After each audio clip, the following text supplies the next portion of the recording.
You mentioned earlier to say yes to every gig. Do you have any other pieces of advice for aspiring entertainers? Yeah, don't give up. Do what you need to do to pay the bills. If you really love what you do and you believe that you're good, then do it. But look, be honest with yourself. Like, really be honest with yourself. Don't fool yourself. I got so many entertainers, even ones that are professional in this town, that I go, wow, did you not just hear yourself?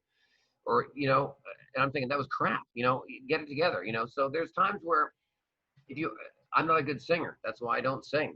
Can I sing Happy Birthday? Yeah, I guess so. I can get through Happy Birthday, I think. But I'm not a good singer. And so I'm not going to fool myself that I'm a good singer. But there's a lot of people that really still have that dream. And I'm thinking, you know what? You've got to start collecting postage stamps, or, go get a job at Home Depot. Because I love you. I believe about dreaming. But you really got to be a little real as well. You got to be honest with yourself and, videotape yourself and then watch it. I'm the worst. I can't tell you one time I've been on TV that I've watched myself and I go, man, I killed it.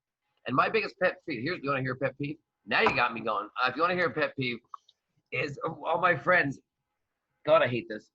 I've yet to walk off stage and said I've killed it. I've been doing this for 40 years now. I've yet to walk off stage and killed it. I've had a lot of other people tell me that I killed it. I've had from TV shows to everything.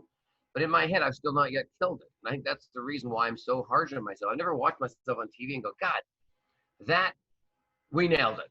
I always look at it and go, God, we could have done that a little bit differently. But the problem with television is you got to get in the can. You got to edit. You got to have an error. It's got to get on. You know what I mean? I go, maybe I spoke too quickly. I should have said this line. But that's who I am.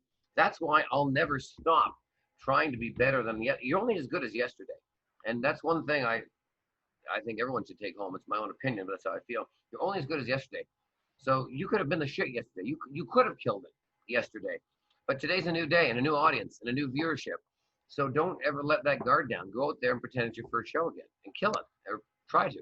Because one day you're going to walk out there and it's not going to go so well. Every year there's one or two shows that I walk off stage and go, wow, that was exhausting and pathetic, and I sucked. And I really did suck. I mean, I was not the right client for the right show. Or the right venue, or whatever the case was, And if you haven't had any of those shows, you haven't worked enough then, because it happens. Yeah. Like riding a horse, you haven't fallen off. There's those times where you have to show up to work sick. Boy, or you show up, you didn't get enough sleep that night. Yep. Or someone throws a stick in your chain. Yep. You have to. That's why you perform every day, just to get that experience, so that when it does happen again, you roll right through it. That's right. And be honest. Don't be open for criticism. I got so many people that criticize. I can't believe this comedian who he was 18 years old. He hasn't even walked on stage yet and told me that joke, how I should rewrite that joke. And they get angry. And I'm thinking, well, just let him share his opinion. It's your joke. It's your material. Then you do you as long as you want. But that 18-year-old sees that joke a different way, or sees that setup a different way, the way an 18-year-old sees it. So don't ever disregard that. Take the information. Maybe the kid's a bit opinionated or whatever. Maybe he's completely wrong. But don't disregard that, because that could be a gem. When you really want to just put the ego away, you just remember that and go, well, I was a bit cocky from that guy to say that. And then when you sit back in your room one night and you have a glass of wine, you go, you know what? That son of a bitch. You know what? He was actually right. There's something that he said that he was, he's right about the opening of that joke. I shouldn't maybe start that way. I never thought of that. I never thought this joke would appeal to somebody in their teens. This joke was more written for somebody in the 30s. But if I change that could appeal to a lot more people. So never underestimate a compliment or criticism. You don't have to do it, but listen, because man, some of that criticism, some of the best material I have is from my sound guy. You know what I mean? Everybody in that showroom, the sound guy to the ushers to the janitors, every time they have something to say, I walk off and I go, hey, but anything you see or anything flash? What do you like in the show? What don't you like in the show? Just be honest with me.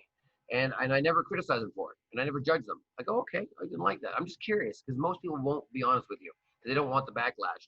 And when they do give it the honest truth, don't be angry. If you are angry, do not show it, because you're using a viable channel to get some amazing information to be better than you really are. And I see a lot of young comedians shoot themselves in the foot in that. And like I said, you may walk off and go, well, that guy was opinionated, and I think he's completely wrong. And that's okay. You can think that. It's your material. It's your show. But there are times, I'm telling you right now, there's one of my sound guys, Daniel, and he toured with me for a while and worked at Planet Hollywood. He was just a funny guy. He saw funny. And I walk off stage and go, have you thought about doing this? No, I never thought about that. That's really funny. Because you're in that time. When you do material for so long, you you just don't think outside of it sometimes. And so there's 4 or 5 jokes I've actually rewritten from his suggestions, because I thought that's actually really funny, and they've worked. So always be open to opinion. It'll better your show. Or at least it'll let you know what people are really thinking.